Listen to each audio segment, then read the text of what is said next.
இந்த நாட்டில் கல் எப்படி மதுவாச்சு? இந்திய மாநிலங்களில் எல்லா மாநிலத்திலையும் கல் இருக்குது. கேரளாவில் இருக்குது, கர்நாடகாவில் இருக்குது, ஆந்திராவில் இருக்குது, புதுச்சேரியில் இருக்குது, பீகாரில் இருக்குது, குஜராத்தில் கூட எல்லா மாநிலத்திலும் இருக்குது. ஏன் ஓ மாநிலத்தில் கல் மதுவாச்சு? கல் மதுவல்ல, உணவின் ஒரு பகுதி என்றுதான் அரசியலமைப்பே சொல்லுது. கல் பண்டை காலத்திலிருந்து நம்ம வாழ்க்கை முறையோடு இருக்கிற ஒரு இயற்கை பால்.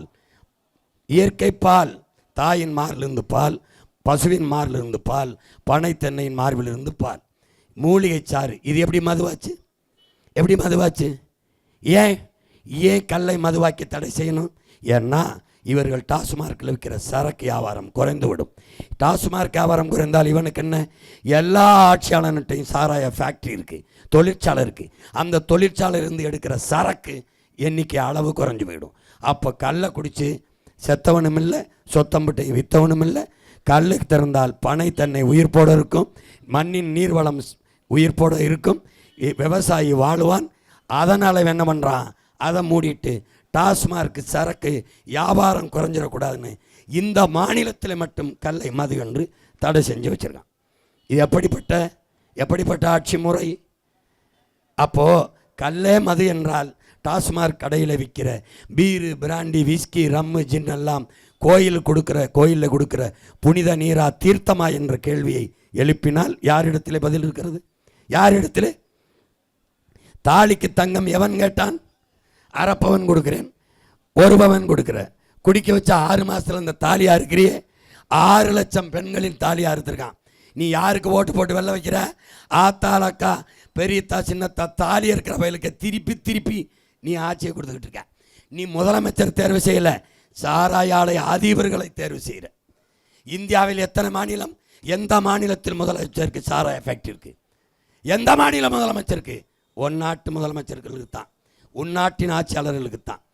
குடிக்க வச்சு நாட்டு குடிகளை அதிலிருந்து வருகிற காசை வச்சு அரசை நடத்துகிற ஒரு கேவலம் உலகத்தில் இந்த மாநிலத்தில் தான். என்ன நன்மை செஞ்சு விட முடியும்?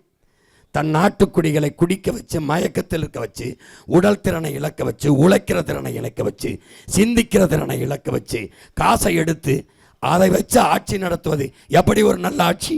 எப்படி நல்ல ஆட்சி? குடிக்க வச்சு சாராய கடையை தெருக்கு தெருவு, கஞ்சா, அபின், கொக்கைன் இந்த மாதிரி கணக்கில்லாத போதைப் பொருள்களை திறந்து போதை கலாச்சாரத்தில் நாட்டை மூழ்கடித்து விட்டு பெண்களுக்கான பாதுகாப்பு, சட்டம் ஒழுங்கு, கொலை வன்முறை தடுப்பு என்று பேசுவதெல்லாம் எவ்வளவு வேடிக்கையானது என்பதை அறிவார்ந்த தமிழ் சமூக மக்கள் சிந்தித்து பார்க்கணும்.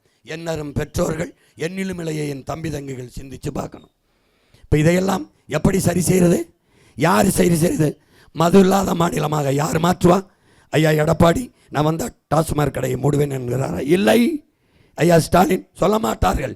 ஏன்? 2 கோடி குடிகாரன் இருக்கான். 2 கோடி குடிகாரனின் வாக்கு தனக்கு வராது என்று நினைக்கிறார்கள். இப்போது வந்திருக்கிறார் என்னுடைய தம்பி, அவர் பாட்டிலுக்கு 10 ரூபாய் என்று பாடுகிறாரே ஒழிய நான் வந்தால் அதை மூடுவேன் என்று சொல்ல மாட்டேங்கிறார். அப்போ எப்படி? குடிக்காரனின் வாக்கு போய்விடும் என்று நினைக்கிறார்கள். உங்கள் மகன்தான் சொல்கிறேன், வந்தால் டாஸ்மார்க்கை மூடுவேன். எனக்கு வேண்டியது குடிக்கிற மக்கள் கொடுக்கிற வாக்கல்ல, என் குடிமக்கள், தமிழ் குடிமக்கள் கொடுக்கிற வாக்கு எனக்கு போதும் என்று நிற்கிறேன்.